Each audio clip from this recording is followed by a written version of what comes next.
हर हर महादेव। आप सुने श्री रुद्र महिमा और मैं ही रोहित सिंह। इस वीडियो में मैं आपको भगवान शिव के 11 चुनिंदा स्रोत के बारे में बताने वाला हूँ। वैसे तो महादेव के कई सारे स्रोत हैं और कई सारे रहस्यमयी स्रोत भी हैं जिन्हें कोई जानता नहीं है, जैसे कि वायप्योहन स्तव हुआ, ये ज़्यादातर लोगों को पता ही नहीं है इस स्रोत के बारे में। और आवरण पूजा हुई, ये जो शिव पुराण पढ़ते हैं उन्हें पता होगा। तो ऐसे शिव जी के कई सारे स्रोत हैं, कई सारे स्तुति हैं। तो उनमें से कुछ चुनिंदा जो प्राचीन हैं और प्रचलित हैं उनके बारे में बताने वाला हूँ।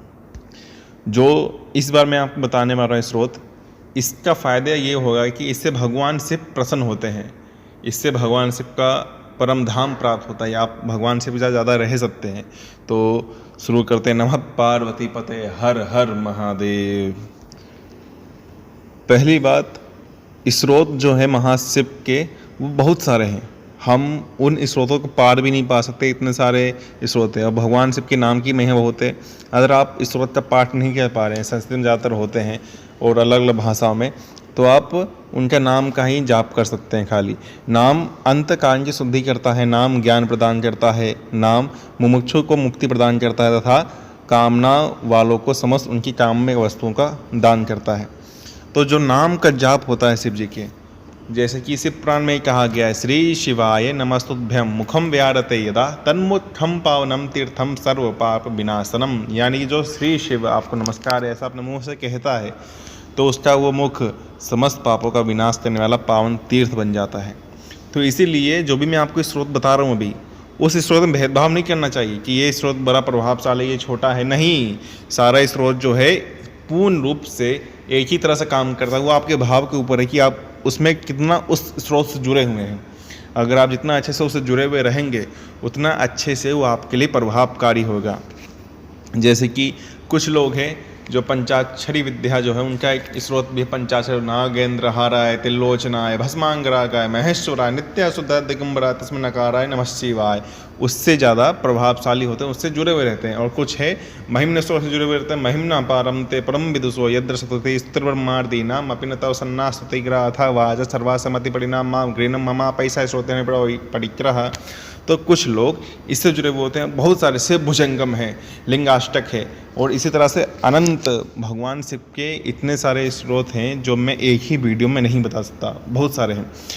लेकिन कुछ स्रोत जो चुनिंदा है, जिसकी फलश्रुति में ये लिखा हुआ है कि इसका पाठ करने से आपको शिव का पद प्राप्त होगा, शिव का धाम प्राप्त होगा, आप शिव के पास जाएंगे, शिव की भक्ति बढ़ेगी, जिससे शिव जी प्राप्त हो। जिसके स्रोत में ये फलश्रुति है वो मैं आपके लिए लेके आया हूँ। और दूसरी बात ये भी है कि किसी भी स्रोत में अगर भगवान महादेव का नाम आता है तो वो स्रोत आपको निश्चय ही शिव की भक्ति प्राप्त करेगा, शिव के प्रति प्रेम प्रदान करेगा और शिव के पास ही ले जाएगा। आपका उद्देश्य ये होना चाहिए, आपका कोई सा भी स्रोत का जाप कर रहे हो अभी इस टाइम पर, तो उसका उद्देश्य ये रहे कि भगवान को पूर्ण अर्पण भाव से ही इस स्रोत का जाप करें, चाहे वो पौराणिक स्रोत हो और वैदिक स्रोत हो। वैदिक में भगवान शिव का एक बहुत ही मशहूर स्रोत है जो मैं आपको आज बताना। सबसे पहला स्रोत जो है महादेव जिससे प्रसन्न होता है वो है सहस्त्र नाम। शिव सहस्त्र नाम सबसे प्रभावशाली है और शिव सहस्त्र नाम भगवान की नाम की महिमा अनंत है। और अगर आप भगवान के 1008 नामों का पाठ करते हैं तो फिर उसकी महिमा तो अलग ही लेवल की होगी। तो अगर आप शिव जी को प्रसन्न करना चाहते हैं इस बार महाशिवरात्रि में, तो सहस्त्र नाम जो है शिव का, उसकी साधना कर सकते हैं। और चाहें तो आप हमेशा के लिए सहस्त्र नाम से जुड़ सकते हैं और लगातार उसका हर दिन एक पाठ कर सकते हैं, शिव सहस्त्र नाम। और शिव की स्तुति और उनकी प्रार्थना करने इसलिए जोड़ी है, मान लीजिए कि कोई पक्षी है, वो पक्षी योनि में जन्म लेता है या फिर किसी भी योनि में कोई भी जीव जन्म लेता है, तो मान लो अगर वो पक्षी योनि में जन्म लेता है और वो उड़ान न भरे तो उसका पक्षी जीवन व्यर्थ है, बेकार है। उसी तरह से अगर हम मनुष्य योनि में जन्म लेते हैं और हमने भगवान की शरण ग्रहण नहीं की, उनकी सेवा नहीं की, तो हमारा ये शरीर धारण करना ही बेकार है। और ये बात भी है कि महिमा के बारे में शिव महिमा स्रोत में इसके बारे में लिखा हुआ है, भगवान शिव की श्रुति और महिमा के बारे में। यदि आपकी महिमा को पूर्ण रूप से बिना जाने, मतलब कि भगवान शिव की महिमा तो अनंत है, कोई नहीं जान सकता, चाहे वो ब्रह्मा हो विष्णु हो, उनकी महिमा कोई नहीं जानता। अगर ब्रह्मा आदि की वाणी भी रुक जाएगी, यानी कि ब्रह्मा भी नहीं जानते, तो आपकी स्तुति कौन कर सकता है फिर। और कोई भी स्तुति नहीं कर सकेगा, क्योंकि आपकी महिमा अंत कोई जान ही नहीं सकता है। अनंत का अंत कैसे जाना जाए। तब अपनी अपनी बुद्धि के अनुसार जो जितना समझ पाया है उसे उतना कह देने का अधिकार दूषित नहीं ठहराया जाता। और इस बात को आपने रामायण में भी सुना होगा, जैसे कि एक गिलहरी होती है, वो कंकर पत्थर उठाते हुए श्री राम सेतु जो था उसे बनाने में अपनी सहायता देती है, और उससे भी श्री राम जी प्रसन्न होते हैं, और पूर्ण रूप से प्रसन्न होते हैं। ये नहीं कि थोड़ा सा मेहनत चली तो थोड़ा सा, बहुत क्योंकि जो उसका भाव था कि वो अपना पूरा क्षमता से अधिक, अपनी क्षमता से बढ़कर सेवा कर रही थी श्री राम के लिए, तो श्री राम जी उसके ऊपर प्रसन्न हुए थे, उसके ऊपर कृपा दृष्टि बढ़ा था और उसका भी उद्धार हुआ था। तो इसी तरह से हमें भी इस जीवन मिला है तो इसे भगवान की सेवा में ही अर्पित करना चाहिए। आपकी वाणी जो मिली है, ये जो स्रोत होते हैं, ये माँ सरस्वती का ही एक स्वरूप होता है स्रोत, तो इसीलिए स्रोतों के द्वारा भगवान शंकर की आराधना अवश्य करनी चाहिए। और अगर आप चाहे जैसे भी हो, अगर आप जितना जानते हो उतना अगर आप कह देते हो तो ये काफ़ी महत्वपूर्ण होता है कि हाँ आपने अपना पक्ष रखा, जितनी आपकी शक्ति है उतना तो उड़ान बढ़ा आपने, उतना तो आपने कोशिश किया, और उससे शिव जी अवश्य प्रसन्न होते हैं। तो पहला स्रोत जो मैंने आपको बताया शिव सहस्त्र नाम स्रोत, जो शिव सहस्त्र नाम है, शिव महापुराण में विष्णु जी द्वारा गाया हुआ शिव सहस्त्र नाम स्रोत जो है वो इस तरह से है। शिवो हरो मृदो रुद्रः पुष्कर पुष्पलोचनः अर्थिगम्य सदाचारा सर्वाशंभु महेश्वरा। और लिंग महापुराण के अंदर रुद्र सहस्त्र नाम स्रोत है और शिव सहस्त्र नाम स्रोत। शिव सहस्त्र नाम स्रोत जो लिंग महापुराण के अंदर है उसमें 1008 नाम है, और शिव महापुराण में उसमें 1000 नाम है, और रुद्र सहस्त्र नाम में भी करीब 1008 के आसपास ही। तो आप लिंग महापुराण से या फिर शिव महापुराण से शिव सहस्त्र नाम का पाठ कर सकते हैं। जो भी आप स्क्रीन पे शिव सहस्त्र नाम स्रोत देख रहे हैं, ये महाभारत से लिया हुआ शिव सहस्त्र नाम स्रोत है। दूसरा जो सबसे प्रभावशाली स्रोत है शिव जी का, वो है यजुर्वेद से लिया हुआ 16वें अध्याय का रुद्र सूत। और ये जो रुद्र सूत है ये आपको अष्ट अध्याय में मिल जाएगा, 5वें अध्याय के अंदर। नमस्ते रुद्रमन्नवतोदैखवे नमः, ये स्रोत है जो ब्राह्मण और क्षत्रियों के लिए श्रेष्ठ रहता है। ये ज़्यादातर शिव जी का जल अभिषेक में प्रयोग किया जाता है, और इससे भी आपको शिव की परम भक्ति, शिव की कृपा और शिव का प्रेम प्राप्त होगा। जो तीसरा स्रोत है महादेव का शिव को प्रसन्न करने के लिए, वो है शिव महिमने स्रोत। इसके पाठ से जो है महादेव जी प्रसन्न होते हैं और शिव का परम पद प्राप्त होता है, यानी कि हम शिवलोक में चले जाते हैं। इसी स्रोत के 36वें श्लोक में कहा गया है, महिम्नः सत्वा पार्श्वम कालम नहंति षोडशीम, यानी कोई भी यज्ञ जाप दान महिम्न श्लोक के 16वें कला के बराबर भी नहीं है। और 38वें श्लोक में लिखा है बड़े शिव समीप्यम, मतलब शिव के पास पहुंच जाता है। 30वें श्लोक में लिखा हुआ है शिवलोक के महीयत, यानी शिव के पास पहुंच जाता है। और 43वें श्लोक में लिखा है सुप्रीणितो भगवती भूतपति महेशा, यानी कि वो शिव जी इससे प्रसन्न होते हैं, इसीलिए इसका पाठ अवश्य करना चाहिए। अब जो चौथा स्रोत है जिसमें आपको शिव की प्राप्ति है, वो है आदि शंकराचार्य की सभी रचनाएं।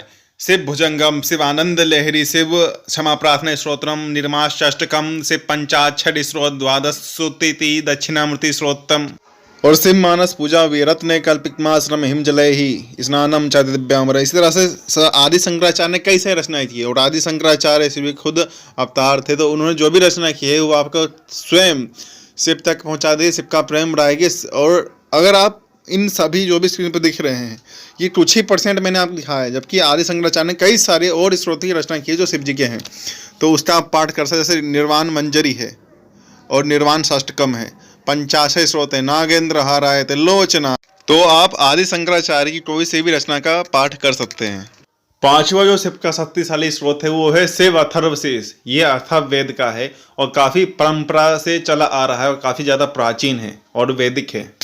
छठा स्रोत जो है वो है श्री काल भैरव अष्टकम, देवराज सेवमान पावनादि पंकजम, व्यालियग्र सूत बिंदु शेखरम कृपाकरम, नाड़गादि योगी बिंद वंदितम दिगंबरम, काशिका पुरादिना काल भैरवम। मुझे काल भैरव भी साक्षात शिव स्वरूप है, शिव के अवतार, तो इसलिए काल भैरव का भी पाठ आपको जरूर करना चाहिए शिव की प्रसन्नता के लिए। सातवां स्रोत जो शिव जी को प्रसन्न करने के लिए वो है श्री मृत्युंजय स्त्रोत्रम, रत्न सानुसरासन रजतांग श्रीनिकेतनम, श्रृंग निकृत पन्न गेश्वरम अशुतानल सहायकम। इस तरह से है। और इसका मेरा खुद का एक अनुभव भी है। जब मेरी मम्मी को कैंसर हुआ था करीब 1 साल तक, तो उसके आखिरी टाइम में जब उम्मीद सब हार गए थे, तब 3 महीने पहले ऑपरेशन के मैंने ये मंत्र का जाप किया था इसी स्रोत का, और इसके प्रभाव से मेरी अम्मी उस गंभीर कैंसर की बीमारी से, ईसोफेगस कैंसर, उसे ठीक हो गई थी। तो ये मैं आपको फिर कहीं बताऊँगा इस स्रोत के बारे में, इसकी बड़ी महिमा है। तो आप शिव जी को प्रसन्न करने के लिए मृत्युंजय स्रोत का पाठ कर सकते हैं। 8वां जो स्रोत है वो है अमोघ शिव कवच। इसके प्रभाव से आप शिव को अवश्य पा सकते हैं और कई सारी चीज़ें जो आपकी इससे रक्षा भी हो जाएगी, शिव की प्राप्ति हो जाएगी, जो आपकी श्रद्धा भक्ति उसकी भी वृद्धि होगी। शिव स्तुति महेश्वर ईश्वर शिव के पुत्र स्कंद द्वारा कहा गया है, तो यह भी काफ़ी ज़्यादा अधिक प्रभावशाली है और असरकारक है। इसका भी आप पाठ करते हैं तो इससे भी आपको शिव की भक्ति, शिव की कृपा, शिव प्रेम और शिव का परम धाम प्राप्त होगा और शिव भी प्रसन्न होंगे इससे। भगवान शिव को प्रसन्न करने के लिए जो अगला स्रोत है वो है शिव अष्टोत्तर सहस्त्रनाम स्रोत, और ये स्कंद महापुराण से लिया गया है। जैसा कि इसी स्रोत के फलश्रुति में लिखा हुआ है कि जितने भी तीनों तप हैं उन्हें नहीं सताते, शोक व्याधि और गृह पीड़ा ही उन्हें नहीं होती है। इसका पाठ करने से श्री प्रज्ञ, आरोग्य, आयु, सौभाग्य, भाग्य, उन्नति, विद्या, धर्म, मति और भगवान से में भक्ति प्राप्त होती है। तो आप स्कंद महापुराण के शिव अष्टोत्तर सहस्त्रनाम स्रोत का पाठ कर सकते हैं। अगला जो स्रोत है वो है श्री विश्वनाथ अष्टकम। इसके प्रभाव से आप शिव के लोक में जा सकते हैं और शिव के साथ आनंद के भागी हो सकते हैं, कि ये सारी चीज़ें इसके फलश्रुति में लिखी हुई है। इससे फलश्रुति में ये भी लिखा हुआ है कि वह विद्या, धन, प्रचुर सौख्य और अनंत कीर्ति प्राप्त कर देहवास होने पर मोक्ष भी प्राप्त कर लेता है। जो शिव के समीप इस शिव विश्वनाथ अष्टक का पाठ करता है वह शिवलोक प्राप्त करता है और शिव के साथ आनंदित होता है। ये जो भी स्रोत मैंने आपको सुनाया है, लिखा हुआ दिखाया है, ये सारे स्रोत फल श्रुति के आधार पर लिए गए हैं, यानी कि उनके फल श्रुति में क्या है उस हिसाब से मैंने आपके समय प्रत्यक्ष प्रदर्शन किया हुआ है कि आप कोई सा भी 11 इनमें से जाप कर सकते हैं, या फिर अगर आप पहले से ही किसी स्रोत का पाठ कर रहे हैं तो अपने जीवन में उसे बनाए रखिए। ये वीडियो उनके लिए है जो इस स्रोत का पाठ अब तक कोई कर नहीं रहे हैं, तो वो कोई सा भी स्रोत इन 11 में से चुन सकते हैं सबको प्रसन्न करने के लिए, क्योंकि ये जो 11 स्रोत काफ़ी प्रभावशाली और सरल हैं और इससे आप अपने जो शब्दों में चीज़ें हैं अपने हृदय में बसी हुई वो भगवान के सामने प्रदर्शित कर सकते हैं भगवान को प्रसन्न करने के लिए। हर हर महादेव, हर महादेव, हर महादेव, हर महादेव, हर महादेव, हर महादेव, हर महादेव।